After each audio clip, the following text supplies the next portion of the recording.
Welcome to PVTV International. I'm going to present this week's editions of our news roundup. News of National Unity Government. Acting President Duwa Lashi opened Inclusive Humanitarian Conference. This week, Acting President Duwa Lashi opened Inclusive Humanitarian Conference for Myanmar.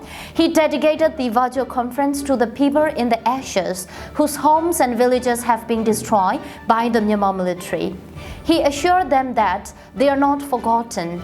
Since the coup of February 2021, the Myanmar military has burned and burned 75,000 civilians' homes, schools, clinics, and places of worship. Troops also routinely burn food supplies, agriculture equipment, vehicles, and other civilian access.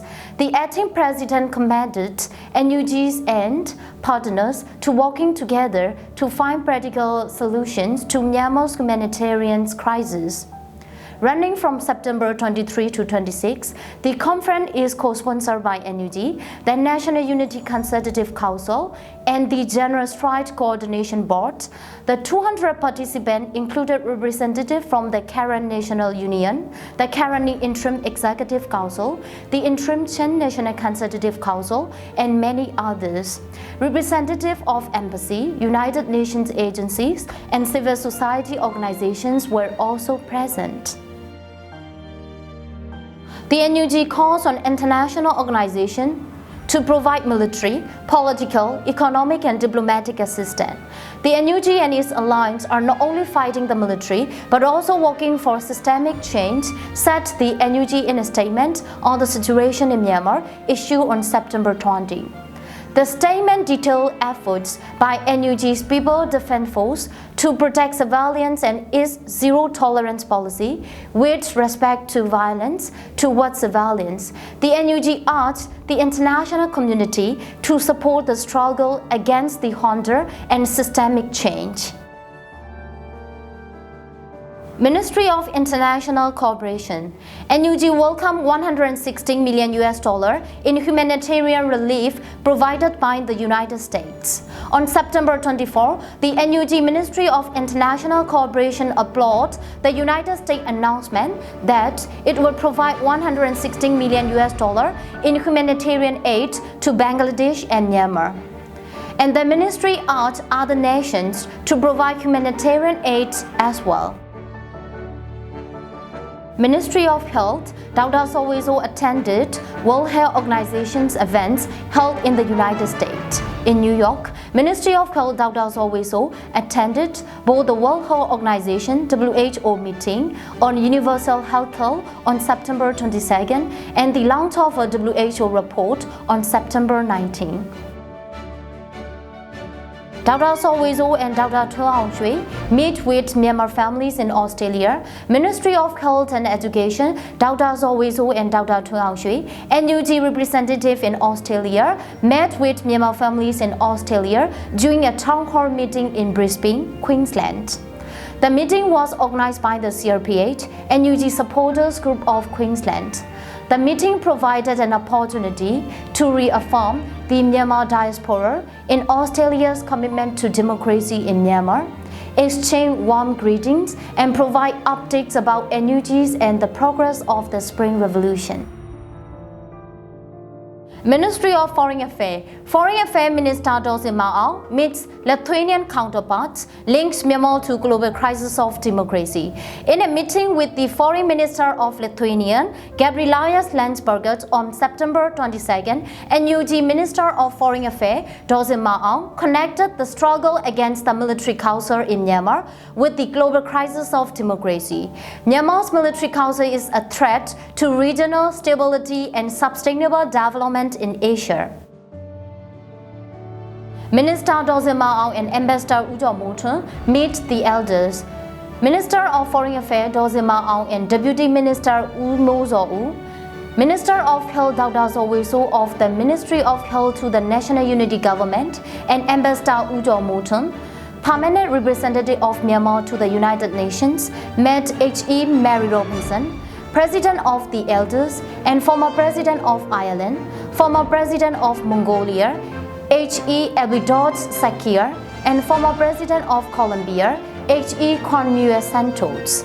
The meet was held at the office of the Permanent Missions of Myanmar to the United Nations in New York. On September 21st, discussions included an exchange of views on Myanmar's situations.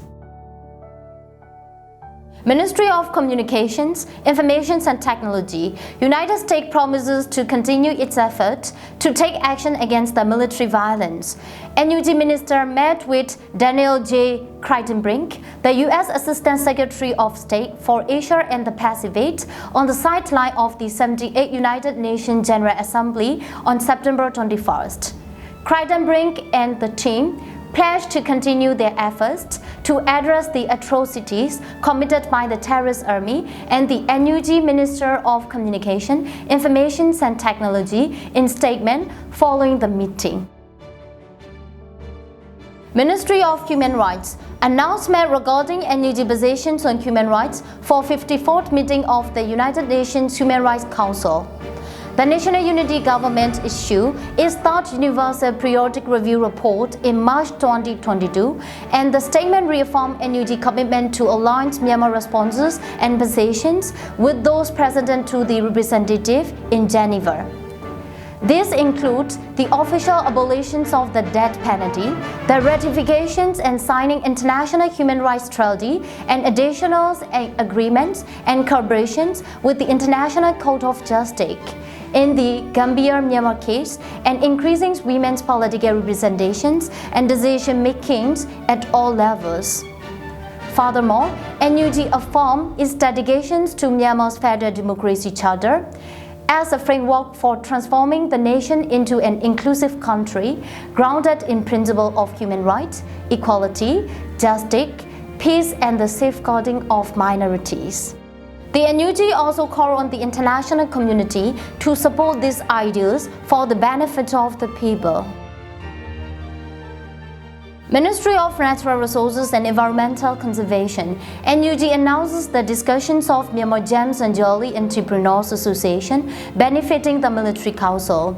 The NUG Ministry of Natural Resources and Environmental Conservation announced on September 17 that it has dissolved the Myanmar Gems and Jewelry Entrepreneurs Associations and its affiliates. The dissolution is based on a review conducted by the ministry, which found that the work of the associations benefit the Military Council through legal and tax means or by other means, and that the association has not acted in the best interest of the public. The ministry stated that entrepreneurs and employees who continue to operate within the associations using the access and funds and acting in its name to support the Military Council may face legal charges under the existing laws and regulations. Ministry of Humanitarian Affairs and Disaster Management, raising awareness and improving disaster management to mitigate harm to civilians. The Ministry of Humanitarian Affairs and Disaster Management (MOH-ADM) is implementing civilian harm reduction initiative and disaster prevention measures in line with the one-year plan. The ministry started in a recent announcement.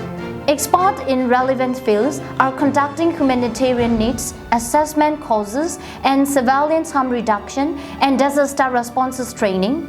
In addition, the ministry is carrying out psychosocial empowerment program and safety courses in townships where the interim public administration is currently being established. Summary statement from Associations for the Assistance of Political Prisoners (AAPP) dated September 22, 2023, addressing the ongoing situations following military coup. As of September 22, 2023, the Myanmar military and its accomplices have killed a total of 4,100 civilians, including democracy activists, since the military coup on February 1, 2021. AAPP has compiled a separate list of approximately 450 individuals who have been victims of murder, whose names are still subject to ongoing investigation and verification. In addition, a total of 24,832 individuals have been arrested in connections with the arbitrary violence, with 19,260 of them remaining in detention. Out of those detained, 7,364 individuals have been received prison sentences, a total of 107 individuals who have been sentenced to death.